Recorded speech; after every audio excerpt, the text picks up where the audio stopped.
सुशिक्षित तरुण वर्ग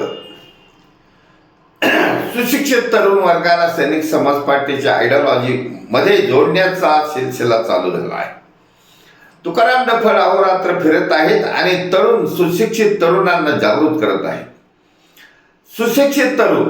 सुशिक्षित तरुण हा नोकरी व्यवसायाच्या पाठीमागे लागलेला असतो आणि नोकरी व्यवसायामध्ये जर यश नाही आलं, येताना दिसत नसेल तर हताश होतो आणि आपल्या जबाबदारीपासून दूर जाण्याचा प्रयत्न करतो. त्यामुळे सैनिक समाज पार्टीने अशा सुशिक्षित तरुणांना जागृत करण्याचा सिलसिला सुरू केलेला आहे. कारण अडाणी अल्पशिक्षित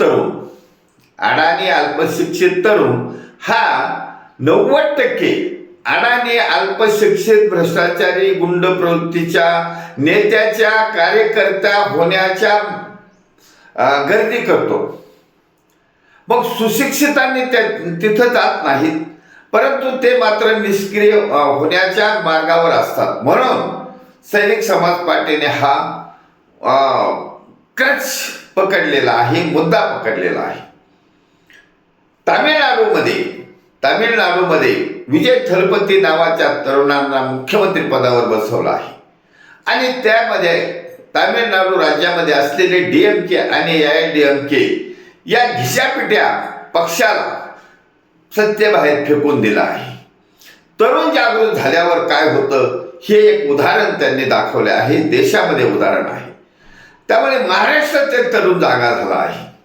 सैनिक समाज पार्टीच्या बौद्धिक आंदोलनामुळे जागा झाला आहे, खडबडून जागा झाला आहे आणि त्याने ठरवलं आहे की या महाराष्ट्रामध्ये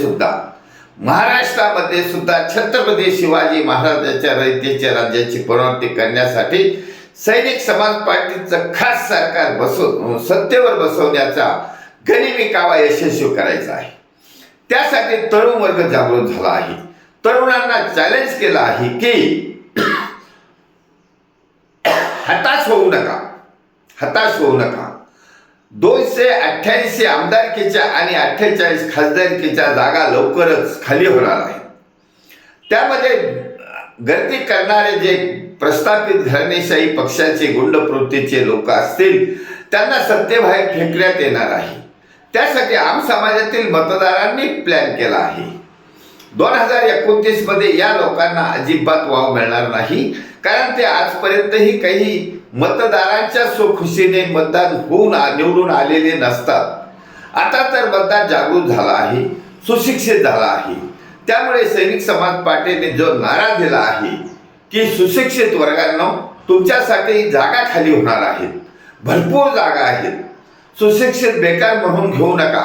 तुम्ही सुशिक्षित आहात, तरुण आहात, तुम्हाला नक्की या आमदारकी, खासदारकी, मंत्रिपदाच्या संधी उपलब्ध करून देण्यात आलेल्या आहेत. सैनिक समाज पार्टी तर्फे ह्या संधी उपलब्ध करून देण्यात आल्या आहेत. त्यामुळे तरुण वर्गाला जोडण्यासाठी सैनिक समाज पार्टी सक्रिय झाली आहे. कारण तरुण वर्गाला फक्त संघटित करणं गरजेचं आहे. तरुण सुशिक्षित आहे, संघटित होऊन तो संघर्ष करून आमदार, खासदार, मंत्री होऊ शकतो. हे अभ्यास सैनिक समाज पार्टीने केलेला आहे आणि उदाहरण तामिळनाडूचं दिलेलं आहे. त्यामुळे या उदाहरणावरून सैनिक समाज पार्टीच्या आव्हानाला तरुण वर्गाने साथ देण्याचं ठरवलं आहे. त्यामुळे तरुण वर्गाचे धन्यवाद. भारत वर्ष की जय. छत्रपती शिवाजी महाराज की जय. सैनिक समाज पार्टीचा विजय असो.